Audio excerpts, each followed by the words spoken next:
Hello class, today we're going to go over section 2.6, phase shift in sinusoidal curves, curve fitting. So here's a little graphic for you that you can look at to find the amplitude, the period, and the phase shift. Notice the phase shift has two Greek letters. It has phi and omega in it. That's supposed to be an M, omega. Now, with these formulas, we have a manipulation for sine and cosine.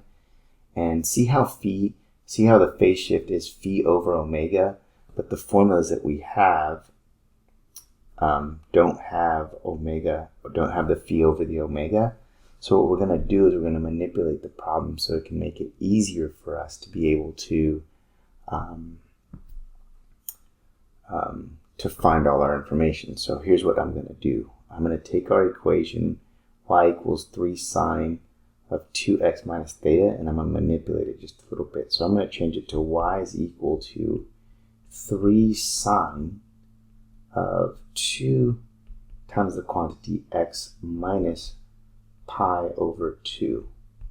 Now what this is going to do for us is it makes it easier for us to be able to label all the information that we have. So then our amplitude we can find easily is going to be 3. Our period, we use the symbol T for that, is going to be, if we can recall the formula, it was 2 pi over omega. And it's 2 pi because this is sine, and we know that sine has a period of 2 pi. And so this is going to be 2 pi over our omega, we can see is the 2 here. And then this is going to be over 2. And we're going to get a period of pi. So because of that omega, our pi period is smaller than our normal period for sine. Okay, the phase shift that we have for this problem is going to be phi over omega, which our phi is, in this case, it's pi, and it's over 2. Just highlight it for you. That's the same as the omega over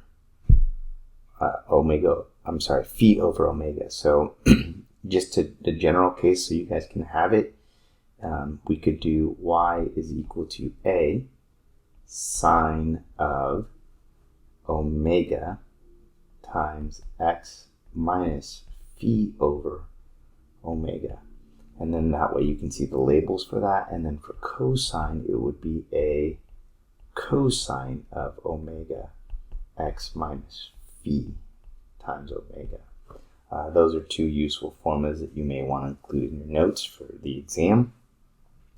Now, with this being the phase shift, this phase shift is going to be the starting point for our graph. Now, to be able to find the end point, there's actually a trick for that too, and that's going to be phi over omega plus our period, t. So we know that phi over omega was pi over 2, and then that our period was pi. So then when we add that, we're going to end up with 3 pi over 2. This will be the end point, or the ending point, of our graph along the x-axis. Now, in order to be able to find our key points, what we're going to do is we're going to take our period, which is pi, and we're going to divide it by 4. So, and the reason we divide it by 4 is because we want, there's going to be 4 increments of shift.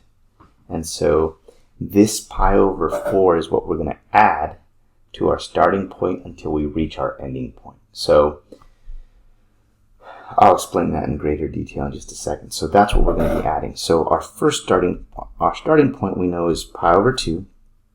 So then we're going to add pi over 2 plus pi over 4, and we're going to get 3 pi over 4. That will be the next point that we're going to want to plot, or the x-coordinate for the next point we're going to plot. Then we're going to take that 3 pi over 4 and we're going to add again pi over 4, and that's going to give us pi, and that's going to be something that we're going to want to plot. Then pi plus pi over 4 is going to be 5 pi over 4, and then 5 pi over 4 plus pi over 4 is going to give us 3 pi over 2, and you'll notice that's our starting point, and this is our ending point. Okay, so now we have the x-coordinates for our graph. We need to find our y-coordinates, and I'm going to show you how to do that. So let me take our equation and write it down below. So our equation again is y is equal to 3 sine of 2x minus pi. Okay, and the first point that we had was pi over 2, so I'm going to plug that in for x to find our coordinate. So we had pi over 2. Let's find out what the y value is. So y is equal to 3 sine of 2 times pi over 2 minus pi. So that's going to give us 3 times sine of pi minus pi, which is going to be 3 sine of 0, and sine of 0 we know is 0, so our coordinate is going to be pi over 2, 0. So let's plot that point right there. And now let's find the next point. That we're going to use the point 3 pi over 4. That's right here. And we're going to plug it into that equation again. So y is equal to 3 sine of 2 times 3 pi over 4 minus pi. And we're going to get 3 sine of 3 pi over 2 minus pi. And we see that that's going to be pi over 2. And sine of pi over 2 from the unit circle we know is 1, but then we need to multiply it by 3. So we're going to get 3 is our value. So this is 3 pi over 4, and our value will be 3. Now, following the same routine, we'll find that pi is 0, 5 pi over 4 is negative 3, and 3 pi over 2 is 0. And so when we plot these points, we're going to be able to see a sine graph. And so this sine graph looks like this. And that is for one period. Now obviously this thing is going to continue, and so if we were to continue it following the pattern, we could see that it would go on something like this.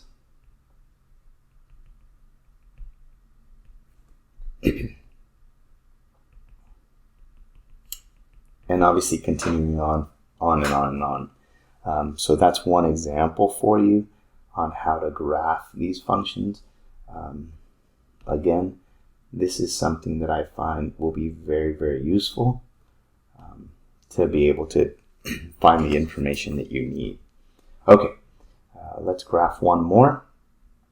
And this is going to be a cosine function. So if we do this cosine function, again, we want to manipulate the equation. So we're going to get y is equal to 2 cosine of 4x plus 3 pi over 4 plus 1. Now, this plus 1 is going to be a vertical shift. So that vertical shift is after we do everything, it's going to move everything up 1. That's just something important for you to know. Our amplitude,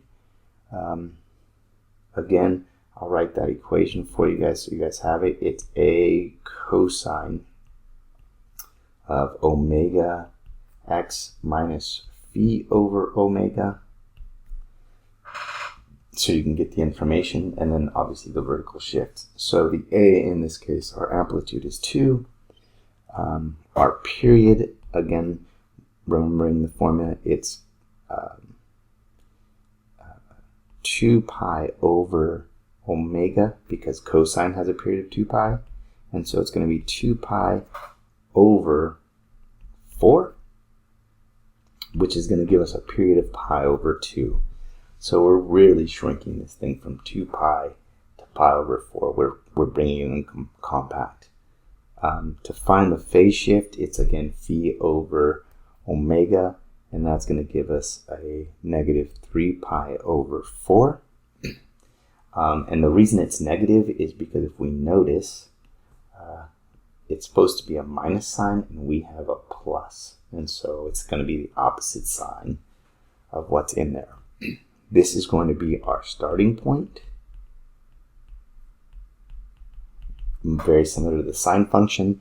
And then what we're going to do again is we're going to take the phi over omega plus our new period.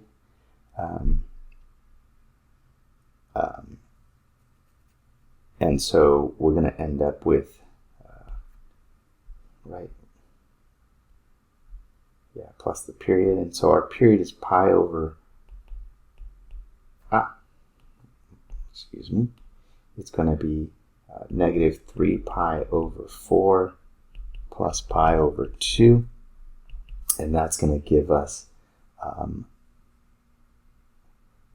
a negative pi over 4 as our ending point. So this will be our ending point.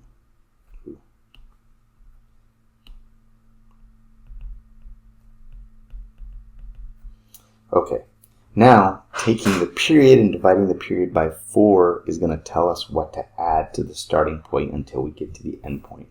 So our period in this case was pi over 2 divided by 4. And that's the same as pi over 2 times 1/4, which will be pi over 8, right? So we need to add pi over 8 to our values, okay? And so to do that, our starting point was 3 pi over 4. We're going to keep that one. Then we're going to add to 3 pi over 4 pi over 8, right? So that's our first point, or first x value.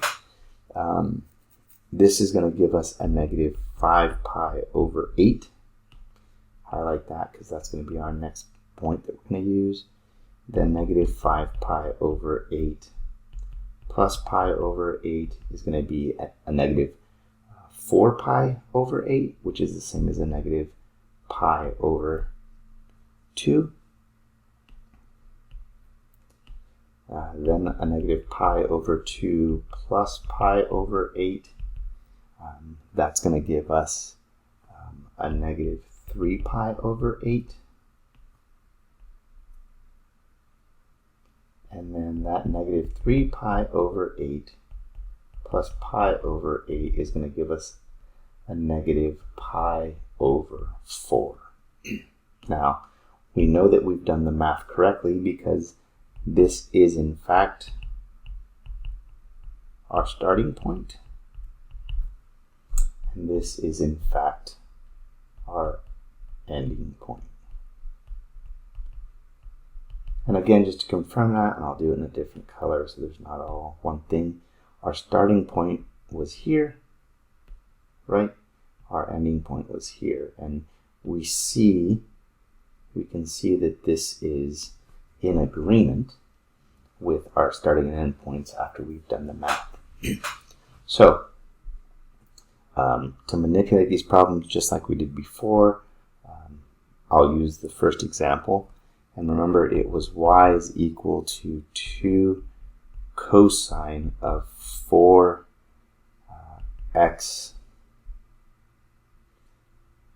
plus 3 pi, and then we need to add the 1. So our starting point was a negative 3 pi over 4, so let's do that.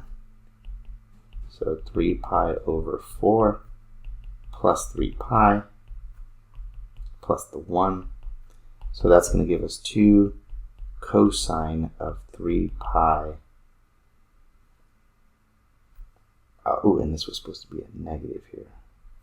So this is going to be a negative 3 pi plus 3 pi plus 1. So that's going to give us 2 cosine of 0 plus 1. Cosine of 0 we know is 1. And so we're going to get a value of 3. And so our first point, negative 3 pi over 4, is going to be 3. So we need to find out where that is, and this is 3. This is negative pi over 4. Here is negative 3 pi over 4, and so we're going to get the value of 3. So 1, 2, 3. There's that. By doing this process again, a negative 5 pi over 8, negative 5 pi over 8. I'll do the math right here. So we're going to get y is equal to 2 cosine of 4 times a negative 5 pi over 8 plus 3 pi plus the 1. So that's going to give us a negative 5 pi over 2 plus 3 pi plus 1, which will give us